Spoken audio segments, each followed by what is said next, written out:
एक बहुत ही धमाकेदार न्यूज़ उत्तर प्रदेश अधीनस्थ सेवा चयन आयोग के द्वारा जो पीईटी का जो एग्ज़ाम है वो लागू कर दिया गया है, जिसकी दिनांक है 20 फरवरी 2021 को ये विज्ञप्ति जारी हो गई थी। इसमें जो सूचना है वो क्या है, मैं आपको सारी चीज़ें एक एक करके बताऊंगा और ये भी बताऊंगा कि क्या इसमें एग्ज़ाम कैसे होगा, और ये भी बताऊंगा कि क्या इसमें सरकारी नौकरी मिल पाएगी या नहीं मिल पाएगी। और मैं इसमें ये भी बताऊंगा कि क्या ये जो समूह ग के लिए है भर्ती, ये आपके लिए कितनी ज़्यादा उपयोगी है। इन सब के बारे में आज आपको यहाँ पे डिस्कस करने वाला हूँ।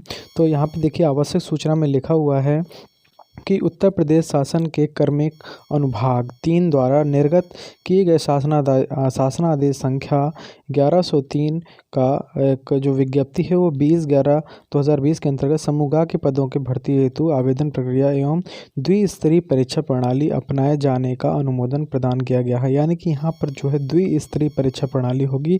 पहली आपकी जो है वो पीईटी की होगी, इसके बाद सेकंड जो पेपर होगा वो आपका उससे संबंधित होगा, जिससे वैकेंसी आपकी आएगी। और ये सारे की सारी समूह ग के लिए हैं।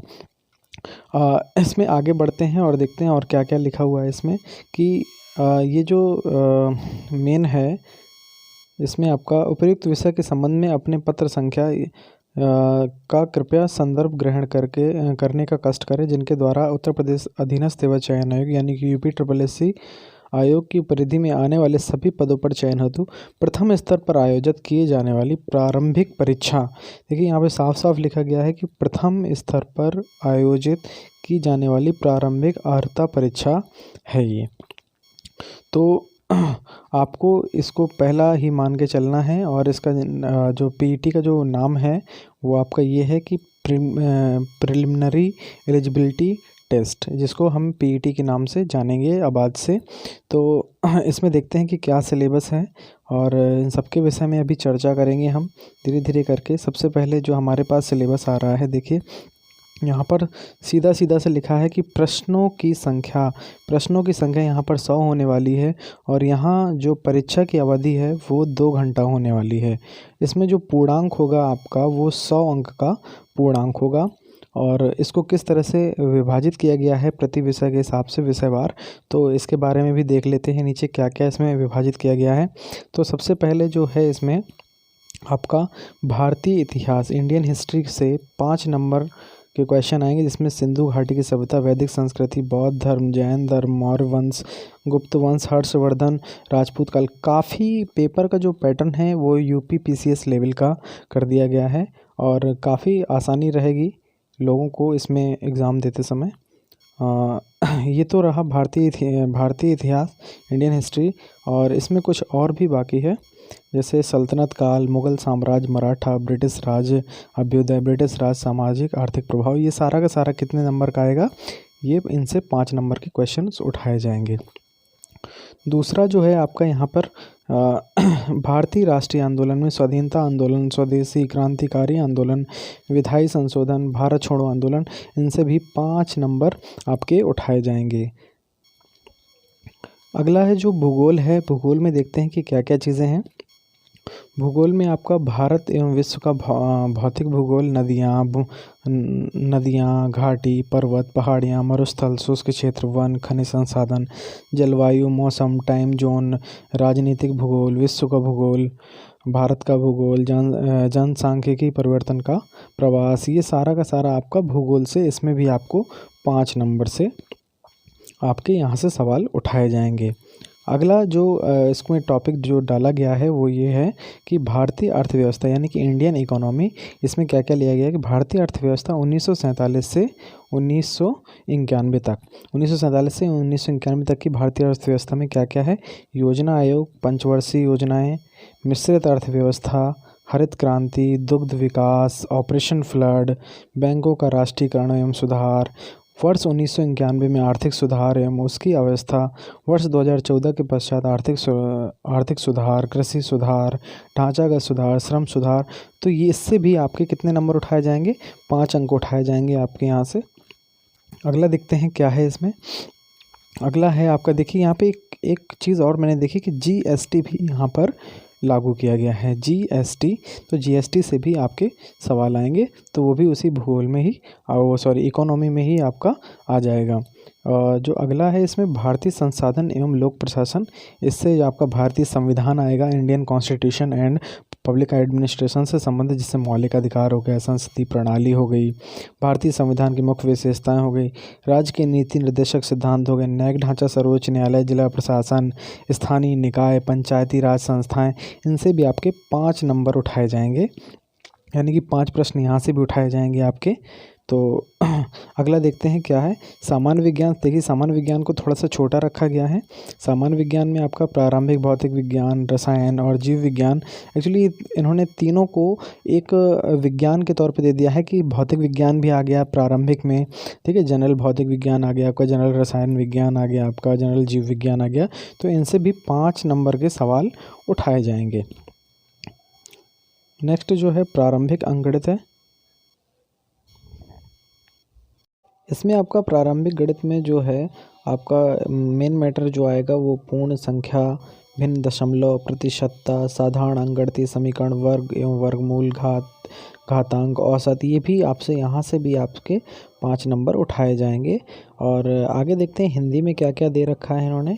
तो हिंदी में काफ़ी चीज़ें हैं वैसे, और ये भी 5 नंबर का ही है, देखने को मिल रहा है कि ये भी 5 नंबर का ही आएगा, जिसमें संधि, विलोम शब्द, पर्यायवाची शब्द, वाक्यांशों के लिए एक शब्द, लिंग, समश्रुत भिन्नार्थक शब्द, मुहावरे, लोकोक्तियाँ, सामान्य शुद्धियाँ, लेखक, रचनाएं, ये सारे के सारे क्वेश्चन आपके इनमें से जो 5 नंबर के उठाए जाएंगे वो सामान्य हिंदी से उठाए जाएंगे। और अगला जो देखते हैं सामान्य अंग्रेजी में क्या क्या आपका दिया हुआ है। तो सामान्य अंग्रेजी में आपका है अंग्रेजी का व्याकरण और अपठित गद्यांश आधारित प्रश्न, ये भी इनसे भी 5 नंबर उठाए जाएंगे। इंग्लिश में काफ़ी कम सिलेबस किया है, लेकिन पूरा व्याकरण लिख दिया है, तो इसका मतलब ये है कि व्याकरण में अंग्रेजी की कहीं से भी क्वेश्चन उठाया जा सकता है। और अपठित गद्यांश होगा एक आपका, और उस पर आधारित कुछ प्रश्न होंगे, यानी कि हम मान लेते हैं कि एक अगर गद्यांश दे देते तो 2-3 प्रश्न तो उससे बन जाते हैं, बाकी 2-3 प्रश्न आपके व्याकरण से हैं।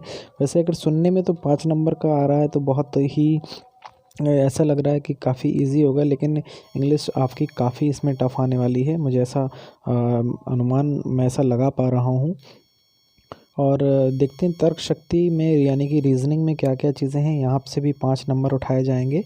तो यहाँ पे वृहत एवं लघु, क्रम एवं ब्रेकिंग, ठीक है, संबंध, समूह से भिन्न को अलग करना, कैलेंडर, घड़ी, कारण प्रभाव, कोडिंग, डिकोडिंग, निगमनात्मक तर्क, कथन विश्लेषण, निर्णय, इन सब से भी 5 नंबर उठाए जाएंगे आपके।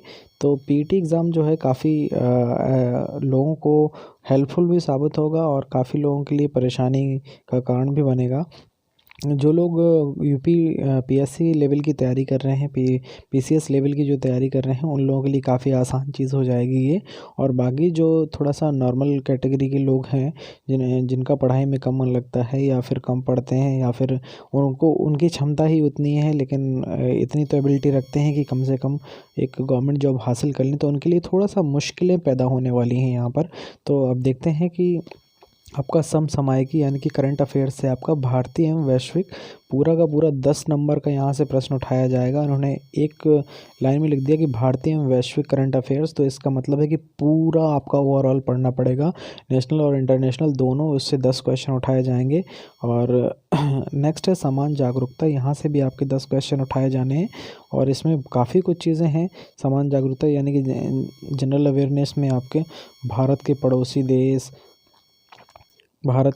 देश, देश राजधानी एवं मुद्रा, भारत के राज्य केंद्र शासित प्रदेश, भारतीय संसद, राष्ट्रपति एवं अंतर्राष्ट्रीय दिवस, राष्ट्रीय विश्व संगठन एवं मुख्यालय, भारतीय पर्यटन स्थल, भारतीय कला संस्कृति, भारत अनुसंधान संगठन, प्रसिद्ध पुस्तकें, लेखक, पुरस्कार विजेता, जलवायु, पर्यावरण, ये सारी की सारी चीज़ें इसमें आपको देखने को मिल रही हैं, और ये काफ़ी टफ होने वाला है, मुझे ऐसा लग रहा है। और देखिए लास्ट में आपका जो है अपठित गद्यांश, हिंदी गद्यांश और विवेचना विश्लेषण, 2 गद्यांश आपके आएंगे। प्रत्येक का जो प्रश्न होगा वो 5 अंक का होगा, प्रत्येक पर 5 प्रश्न होंगे, 5 अंक का नहीं होगा, वैसे ये 10 अंक का होगा।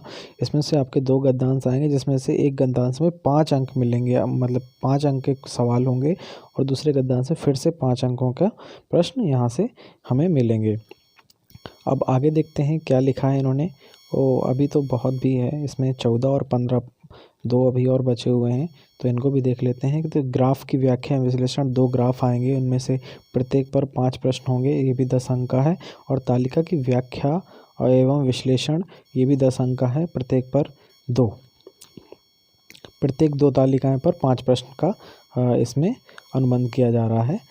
और अब देखते हैं क्या है कि क्रमांक 1 से 9 तक अंकित शैक्षणिक विषयों से संबंधित प्रश्नों की कठिनाई का स्तर राष्ट्रीय शैक्षिक एवं अनुसंधान परिषद यानी कि NCERT द्वारा निर्धारित सीनियर सेकेंडरी स्तर का ये पेपर आपका आएगा। सेकंड क्वेश्चन नहीं, ये सेकंड पॉइंट है आपका कि परीक्षा का प्रकार वस्तुनिष्ठ प्रकृति का एवं प्रश्न पत्र बहुविकल्पी होगा और इसमें जो माइनस मार्किंग होगी वो 1/4 की कटौती की जाएगी। तो ये रहा पीईटी का पूरा पैटर्न कैसा क्या है, और इसका जो फाइनल नोटिफिकेशन है ये बहुत जल्दी आ जाएगा। और इससे जो वैकेंसीज आएंगी इसमें लगभग 50,000 से भी ज़्यादा वैकेंसीज आने की संभावना है। इससे सरकारी नौकरी डायरेक्ट मिलने के कोई चांसेस नहीं है, लेकिन इसको आपको रखने पर एक आपको प्रमाण पत्र दिया जाएगा जिसमें आप दूसरा जब एग्ज़ाम देंगे यानी कि मेंस पेपर उसमें आपका लागू हो जाएगा।